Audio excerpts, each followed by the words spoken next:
Muy buenos días. A continuación, nuestro grupo presentará la sustentación del trabajo de la fase 2, titulado La línea del tiempo digital de la filosofía del derecho, en el cual allí se pudo evidenciar los momentos clave, las corrientes filosóficas y los pensadores que desde la antigüedad hasta la contemporaneidad han transformado la teoría jurídica.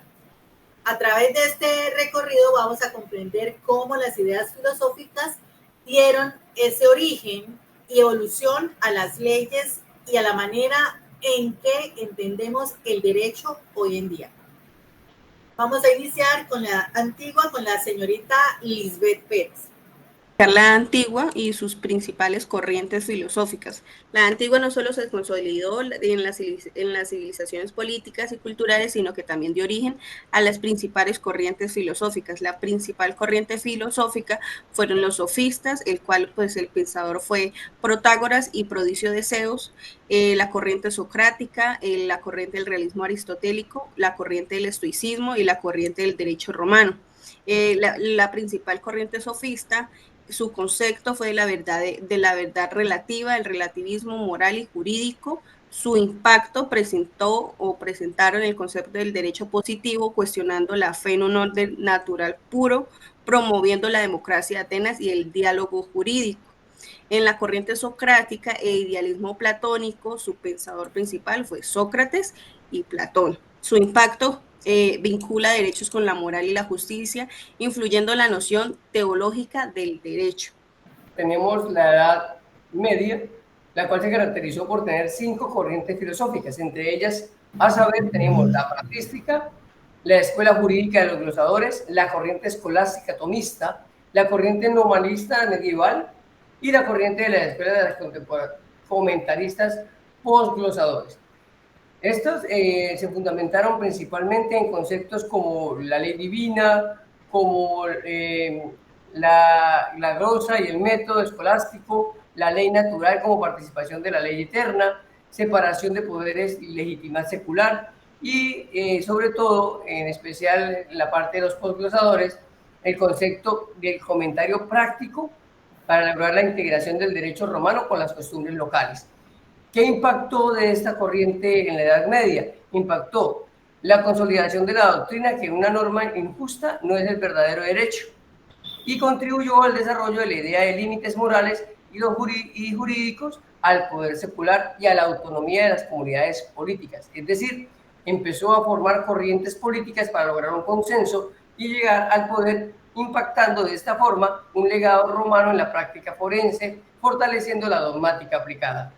En la Edad Moderna, la filosofía del derecho se distancia un poco de todo lo que mi compañero acabó de exponer, es decir, de todo el marco teológico propio de esta edad, y busca más que todo fundamentos racionales. Entonces, en la Edad Moderna tenemos pensadores como Grocio, como Bunderford, donde surge el naturalismo racionalista, donde plantea que un derecho natural, accesible a la razón y válido independientemente de la voluntad divina. En la corriente de las teorías del contrato social de Hobbes, Rousseau, allí se redefine lo que es la legitimidad del poder.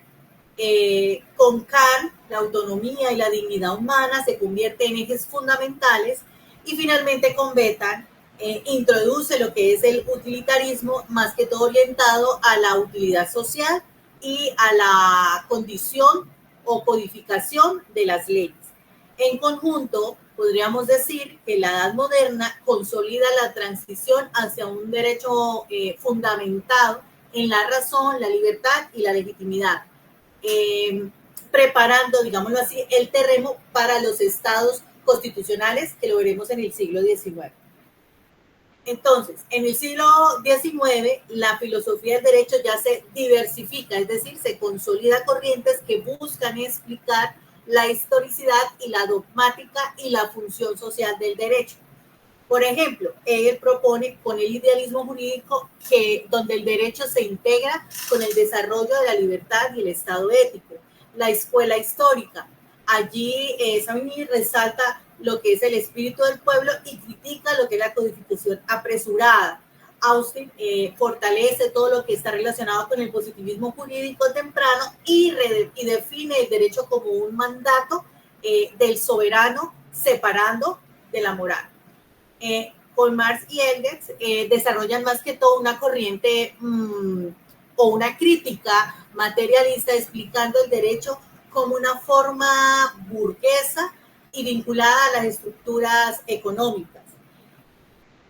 Y bueno, aquí podríamos decir que así el siglo XIX marca el auge de la dogmática y la jurídica y abre, digamos, debates a críticos sobre el papel histórico, político y social del derecho. A la edad contemporánea.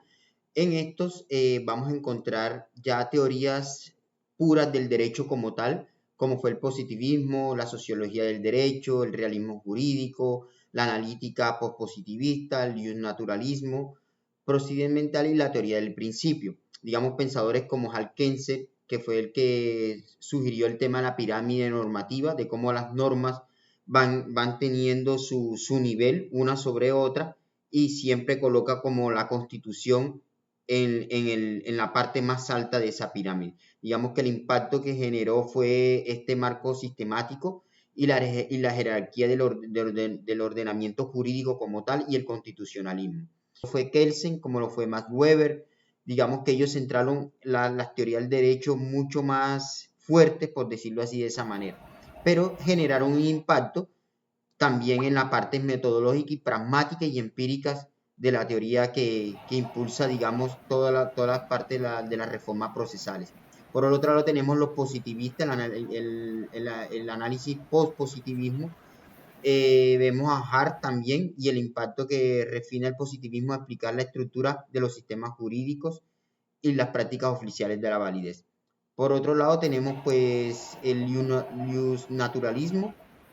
Digamos que Freire y Darwin, digamos que ellos tratan de colocar más que todo la moral y los derechos en la sociedad como tal, y real el debate del derecho de si la moral fortalece el papel de los principios y la argumentación de la adjudicación. Entonces, por decirlo así de cierta manera, toda la parte contemporánea marca un hito muy importante en la parte del derecho. El constitucionalismo, ¿sí? Es, digamos, uno de los factores que hoy tenemos, digamos que el impacto se consolida en la supremacía constitucional y la fuerza normativa de los derechos, y como un juez en protección, especialmente en Latinoamérica. Entonces vemos que el neoconstitucionalismo es lo que prácticamente hoy día tenemos, digamos, como nuestra constitución, que es la norma de normas como tal. Entonces, en ese sentido, vemos lo que es la línea de los tiempos de la edad contemporánea.